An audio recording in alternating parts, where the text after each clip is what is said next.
Uppal stadium వేదిక జరుగుతున్న first test match day 3లో ఇంగ్లాండ్ టీం కంబ్యాక్ చేసింది. మొదటి 2 రోజులు ఆ టీం తేలిపోయినప్పటికీ మూడో రోజు మాత్రం ఒక అద్భుతమైన కంబ్యాక్ ఇచ్చారు. మెయిన్లీ ఇప్పుడు మన టీమిండియాను అండర్ ది పంప్ పెట్టారు. సో డే 2 ఎండ్ అయ్యేసరికి మన మంది అయితే చాలా ధీమాగా ఉన్నాం. మందే టెస్ట్ మ్యాచ్ మన వాళ్ళు ఈజీగా గెలిచేస్తారని అనుకున్నాం. ఇన్ఫాక్ట్ నేను కూడా చాలా పాజిటివ్గా రివ్యూ ఇచ్చా. బట్ ఈ డే 3లో చూసుకుంటే ఇంగ్లాండ్ టీం అందరికీ షాక్ ఇచ్చింది. నిజంగా ఎవరు ఎక్స్పెక్ట్ చేయని విధంగా వాళ్ళు తమ 2 ఇన్నింగ్స్లో పుంజుకున్నారు. మెయిన్లీ వాళ్ళ బ్యాట్స్మెన్ వేరే లెవెల్ బ్యాటింగ్. ఆలీ పాప్ అయితే ఒక చరిత్ర సృష్టించాడు. సో ఈ మూడో రోజు అయితే మన టీమిండియా స్పిన్ బౌలర్స్ ముగ్గురు కూడా పెద్దగా పెర్ఫామ్ చేయలేకపోయారు. పిచ్ స్పిన్ బౌలింగ్ అనుకూలిస్తున్నా అలాగే ఈవెన్ బౌన్స్ కనబడినా కానీ మన వాళ్ళు కన్సిస్టెంట్గా బౌలింగ్ చేయలేకపోయారు. సో ఇలా ఎందుకు జరిగిందంటే ఇంగ్లాండ్ టీం యొక్క అటాకింగ్ బ్యాటింగ్. సింపుల్గా చెప్పాలంటే బ్యాచ్ బాల్ స్టైల్లో మన వాళ్ళు ఉతికారేశారు. సో ఇంగ్లాండ్ బ్యాట్స్మెన్ బ్యాటింగ్ చేసిన తీరుని అయితే మనం ఖచ్చితంగా మెచ్చుకుని తీరాలి.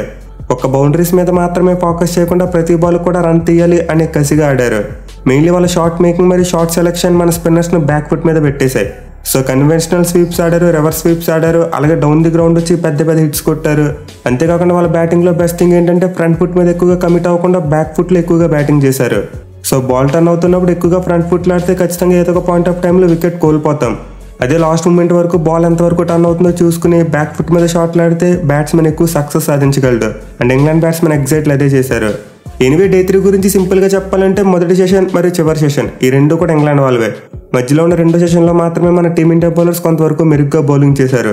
కానీ మొదటి సెషన్ మరియు మూడో సెషన్ రెండింట్లో కూడా తేలిపోయారు. మెయిన్లీ డే స్టార్టింగ్లో మన వాళ్ళ బ్యాటింగ్ చూసుకుంటే చాలా త్వరగా ఫినిష్ అయిపోయింది.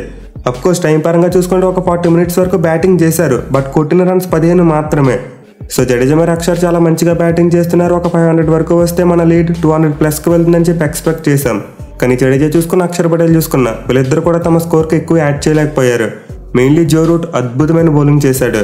సో అతనైతే ఒకే ఓవర్లో సెట్ అయిన జడేజాతో పాటు వెంటనే బుమ్రాను గోల్డెన్ డక్అవుట్ చేశాడు. మెయిన్లీ సెంచరీ చేస్తాడనుకున్న జడేజా 87 పరుగుల వద్ద అవుట్ అయిపోయాడు.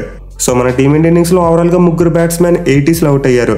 జైస్వాల్ 80, కేఎల్ రాహుల్ 86 మరి జడేజా 87.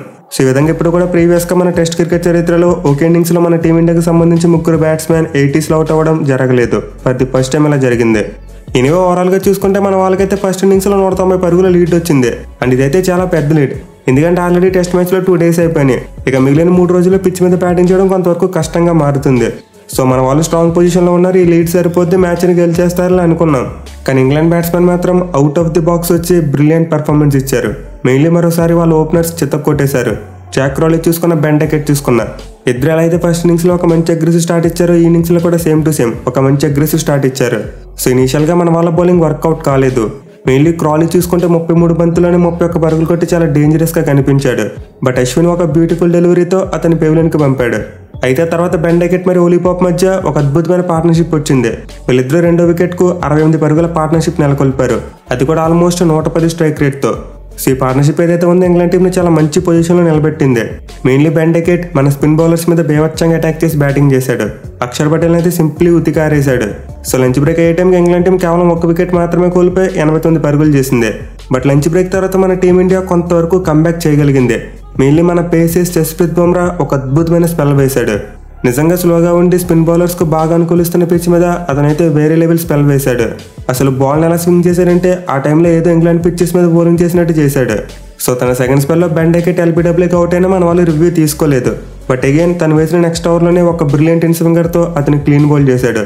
అండ్ వికెట్ పడిన తర్వాత తన అగ్రెసివ్ సెలబ్రేషన్ చూసుకుంటే ఓవర్ ద మూన్.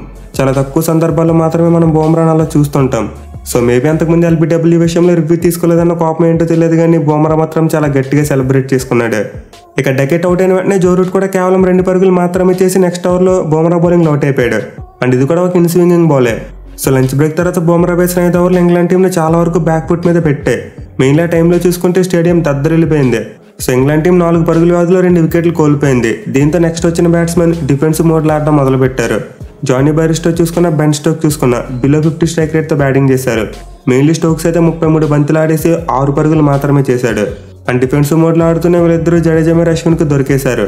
సో 10 పరుగులు చేసిన బైరిస్టోని జడేజా అవుట్ చేస్తే 6 పరుగులు చేసిన స్టోక్స్ను అశ్విన్ అవుట్ చేశాడు. మెయిన్లీ బెన్ స్టోక్స్కి పడ్డ బాల్ అయితే ఒక డ్రీమ్ డెలివరీ అని చెప్పుకోవచ్చు. In the air ball drift అవుతూ లోపలికి వెళ్ళినట్టు కనిపించింది. బట్ పిచ్ అయిన తర్వాత స్లైట్ కట్ అనే ఆఫ్ స్టంప్ను కొట్టింది. సో స్టోక్స్కి అయితే మరోసారి దిమ్మ తిరిగి డెలివరీ పడింది. ఫస్ట్ ఇన్నింగ్స్లో అయితే బుమ్రా ఒక అన్బిలీవబుల్ బాల్తో అవుట్ చేశాడు. 2 ఇన్నింగ్స్లో కూడా అశ్విన్ ఆల్మోస్ట్ అదే కైండ్ ఆఫ్ బాల్తో అవుట్ చేశాడు. సో 113 పరుగులకి కేవలం 1 వికెట్ మాత్రమే కోల్పోయిన ఇంగ్లాండ్ టీం ఆ తర్వాత చూసుకుంటే 163 పరుగులకే 5 వికెట్లు కోల్పోయారు. అంటే వాళ్ళు లంచ్ మరియు టీ బ్రేక్ మధ్యలో 4 వికెట్స్ కోల్పోయారు. ఇక ఇది చూసి ఇంగ్లాండ్ పని అయిపోయింది, ఇంకో 2-3 వికెట్లు పడితే వాళ్ళు ఈ రోజు ఆల్అౌట్ అయిపోతారని చెప్పి అందరం ఎక్స్పెక్ట్ చేశాం. బట్ అప్పుడు వచ్చింది భయ్య the match turning partnership. So England team కష్టాల్లో ఉన్నప్పుడు ఆలీ పాప్ మరియు బెన్ ఫోక్స్ వీళ్ళిద్దరూ మైండ్ బ్లోయింగ్ పార్ట్నర్షిప్ నెలకొల్పారు. 6వ వికెట్కు 112 పరుగులు జోడించి ఇంగ్లాండ్ టీంను జయ్యి అంటూ పైకి లేపారు. మెయిన్లో ఆలీ పాప్ అసలు ఏమన్నా బ్యాటింగ్ చేశాడా భయ్య? మొదటి ఇన్నింగ్స్లో స్ట్రగుల్ అవుతూ బ్యాటింగ్ చేసిన ఇతనేననే డౌట్ వచ్చేలా అన్బిలీవబుల్ బ్యాటింగ్ చేశాడు. సో పోప్ అయితే సింగిల్ హ్యాండెడ్లీ ఇంగ్లాండ్ టీంను రెస్క్యూ చేశాడు. డే అండ్ అయ్యేసరికి 208 బంతుల్లోనే 148 పరుగులు కొట్టి నాట్అవుట్గా నిలిచాడు. సో పోప్ కొట్టిన సెంచరీ ప్రాబబ్లీ తన కెరియర్లో ది బెస్ట్ సెంచరీ అని చెప్పుకోవాలి. ఎందుకంటే ఇండియన్ పిచ్చెస్ మీద డే 3లో సెకండ్ ఇన్నింగ్స్లో ఆడుతూ ఇంత స్కోర్ కొట్టడం అంటే మామూలు విషయం కాదు. ప్రీవియస్గా చూసుకుంటే గత 12 ఏళ్లలో ఇండియా గడ్డ మీద ఏ బ్యాట్స్మెన్ కూడా ఇలాంటివి చేయలేదు. సో నేను మనం వీడియో ఎండింగ్లో మాట్లాడుకున్నాం ఇంగ్లాండ్ టీం ఏదైనా మిరాకిల్ చేయగలిగితే నీ టెస్ట్ మ్యాచ్లో కంబ్యాక్ చేయగలదు అండ్ మన టీమిండియాని ఆపగలదని చెప్పి. అండ్ ఎగ్జాక్ట్లీ ఇప్పుడు ఆ మిరాకిల్ ఆలీ పాప్ రూపంలో జరిగింది. సో పోప్ బ్యాటింగ్ అయితే ఇప్పుడు ఇండియా టీంని చాలా ట్రబుల్లో పెట్టింది. ఎందుకంటే డే అండ్ అయ్యేసరికి వాళ్ళు ఏకంగా 316 పరుగులు కొట్టారు, అది కూడా కేవలం 6 వికెట్లు మాత్రమే కోల్పోయి. అండ్ ఇప్పుడు వాళ్ళ లీడ్ చూసుకుంటే 126 పరుగులకు వెళ్ళిపోయింది. సో ఎక్కడ 190 రన్స్ వెనకబడి స్టార్ట్ చేశారు అండ్ ఎక్కడ 126 రన్స్ ముందుకు వెళ్ళిపోయారు. సో ఒక్క 2 సెషన్స్లో ఇంగ్లాండ్ టీం గేమ్ మొత్తాన్ని తిరగబెట్టేసింది. మెయిన్లీ చివరి సెషన్లో వాళ్ళు 1 వికెట్ మాత్రమే కోల్పోయి ఏకంగా 144 పరుగులు చేశారు. సో ఆలీ పాప్ మరియు బెన్ ఫోక్స్ పార్ట్నర్షిప్ గేమ్ మొత్తాన్ని టర్న్ చేసింది. ఈవెన్ 34 పరుగులు చేసిన బెన్ ఫోక్స్ అవుట్ అయిపోయినప్పటికీ ఆ తర్వాత వచ్చిన రేయాన్ అహ్మద్ ఆలీ పాప్కు చాలా మంచి సపోర్ట్ ఇచ్చాడు. మళ్ళీ వీళ్ళిద్దరి మధ్య జయంగా 7వ వికెట్కు 41 పరుగుల పార్ట్నర్షిప్ ఏర్పడింది. సో ఇంగ్లాండ్ బ్యాట్స్మెన్ అయితే 1 సైడెడ్గా వెళ్ళిపోతుంది అనుకుని ఈ గేమ్ను డే 3లో చాలా వరకు టర్న్ చేశారు. ఇప్పుడు ఈ మ్యాచ్ 2 సైడ్లు ఈక్వల్గా మారిపోయింది. ఇంగ్లాండ్ టీం కనుక 200 to 250 టార్గెట్ పెట్టగలిగితే ఖచ్చితంగా వాళ్ళ ఛాన్సెస్ను ఫ్యాన్సీ చేసుకుంటారు. ఎందుకంటే డే 4 మరియు డే 5లో బ్యాటింగ్ చేయడం అంత ఈజీ కాదు. ఇక మన టీమిండియా బౌలింగ్ విషయానికి వస్తే pickup the bowler Jasprit Bumrah ఒక్కడే 29 పరుగులు ఇచ్చి 2 వికెట్లు తీశాడు. సో అతను ఒక్కడే మాత్రమే ఇంగ్లాండ్ టీంకి సెకండ్ ఇన్నింగ్స్లో చాలా థ్రెటనింగ్గా కనిపించాడు.